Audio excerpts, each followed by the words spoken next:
तो प्यारे बच्चों, कैसे हैं आप लोग? आशा करता हूं आप लोग बहुत अच्छे होंगे। आज मैं आप सभी को हिंदी का प्रथम अध्याय यानी बातचीत का सारांश सुनाने के लिए जा रहा हूं। ठीक है प्यारे बच्चों, पाठ का नाम बातचीत। ठीक है, बातचीत किस प्रकार का गद्य है प्यारे बच्चों? मैंने आपको बताया था निबंध। बातचीत के लेखक कौन है? तो बालकृष्ण भट्ट। ठीक है, अब प्यारे बच्चों हम आते हैं बातचीत के सारांश पे। ठीक है प्यारे बच्चों, बातचीत निबंध के लेखक बालकृष्ण भट्ट जी ने बातचीत निबंध के माध्यम से वे बताते हैं कि ईश्वर की ओर से दी गई मनुष्यों में, ठीक है, मनुष्य में क्या एक अनमोल वस्तु क्या? तो वाक शक्ति। ठीक है, बालकृष्ण भट्ट जी कहते हैं कि ईश्वर की ओर से मनुष्यों में दी गई वाक शक्ति अगर ना होती तो क्या होता? तो सारे सृष्टि का क्या होता अगर मनुष्यों के अंदर वाक शक्ति ना होती? तो बालकृष्ण भट्ट जी बोलते हैं यदि वाक शक्ति ना होती तो सारी सृष्टि लुंज पुंज अवस्था में किसी कोने में क्या होती प्यारे बच्चों? तो पड़ी होती। कैसे? जैसे देखिए, जैसे कुत्ता को देखे हैं, बातचीत कभी करता है? नहीं करता है। चार कुत्ता है तो कोई वहां बैठा रहेगा, कोई वहां तो कोई वहां, और हाँफता रहेगा। तो लुंज पुंज अवस्था में बैठा है कि नहीं बैठा है कुत्ता? तो बिल्कुल बैठा है। उसी प्रकार यदि मनुष्यों में वाक शक्ति ना होती तो क्या होता? तो सारी के सारी सृष्टि यानी पूरी दुनिया लुंज पुंज अवस्था में पड़ी होती। ठीक है प्यारे बच्चों, बालकृष्ण भट्ट ने बातचीत का सही तरीकों को बतलाया है। बालकृष्ण भट्ट जी कहते हैं कि जिस प्रकार मनुष्यों को जिंदगी मजेदार बनाने के लिए चलना फिरना खाना अत्यधिक जरूरी है, ठीक है, और उस चीज को और बेहतर करने के लिए बातचीत भी क्या है? तो अत्यधिक जरूरी है। क्योंकि बातचीत करने से क्या होता है? बातचीत करने से आपके अंदर जो भी जमा मवाद है, ठीक है, जो भी अंदर का मवाद जमा हुआ है, बातचीत करने से वो भाप बन के उड़ जाता है। जिससे क्या होता है?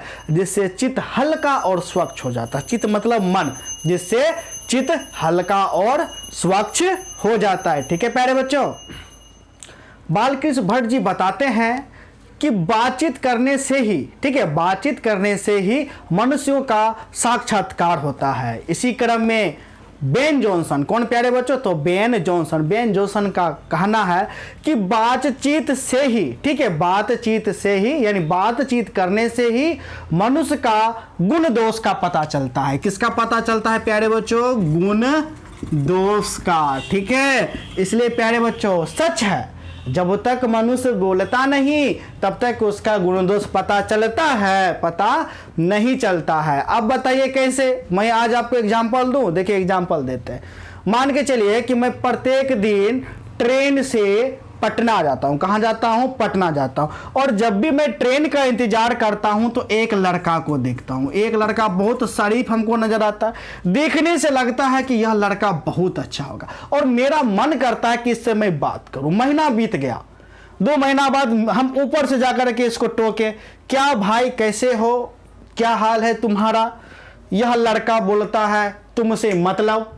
क्या बोला? देखिए, तुमसे मतलब। तो मैंने जो सोचा था महीनों भर, आहा कितना अच्छा लड़का है, तो उसी टाइम मेरे मन में क्या आया? ये लड़का बहुत टेढ़ा है।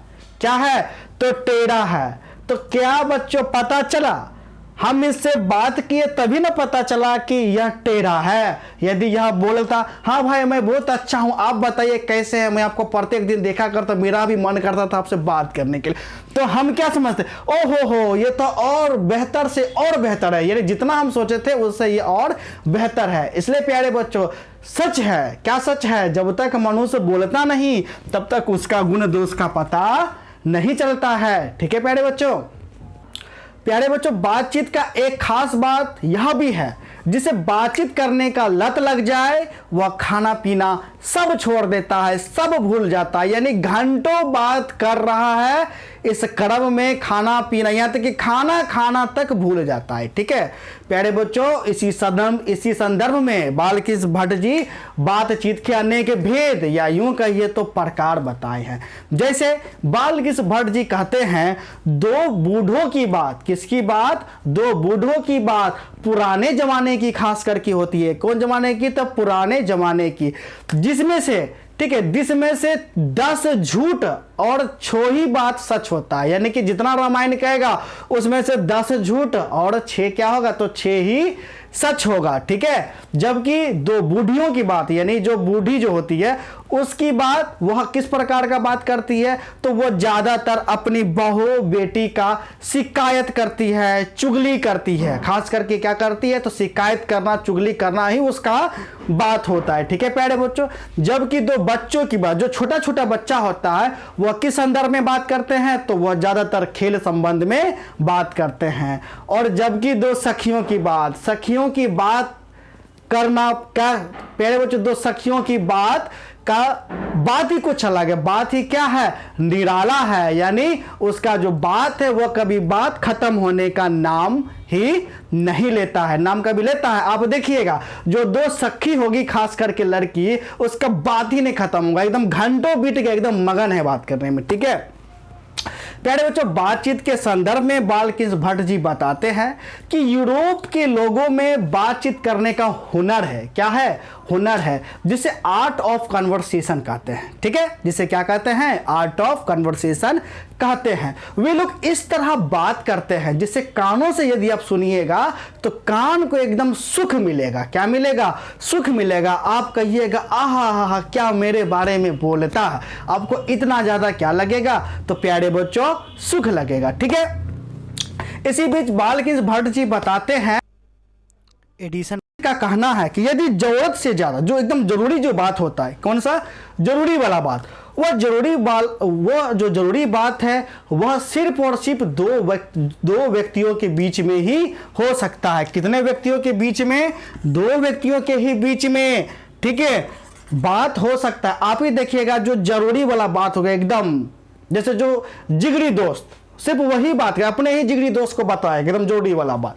ठीक है, जबकि जो 4 से अधिक जो बात है, यानी 4 लोगों से जब आप अधिक बात करिएगा वह क्या कहलाता है? तो प्यारे बच्चों वह कहलाता है राम रमोवल। क्या है ना कहलाता है? तो राम रमोवल। ठीक है, तो प्यारे बच्चों इस प्रकार बालकृष्ण भट्ट जी ने बातचीत के माध्यम से हमें बात करने का शैली को बदलाते हैं। ठीक है, तो प्यारे बच्चों आशा करता हूं कि आपको यह वीडियो काफ़ी अच्छी लगी हो तो लाइक करें, चैनल को सब्सक्राइब करें। मिलते हैं अगले वीडियो में प्रश्न उत्तर करने के लिए, तब तक के लिए धन्यवाद।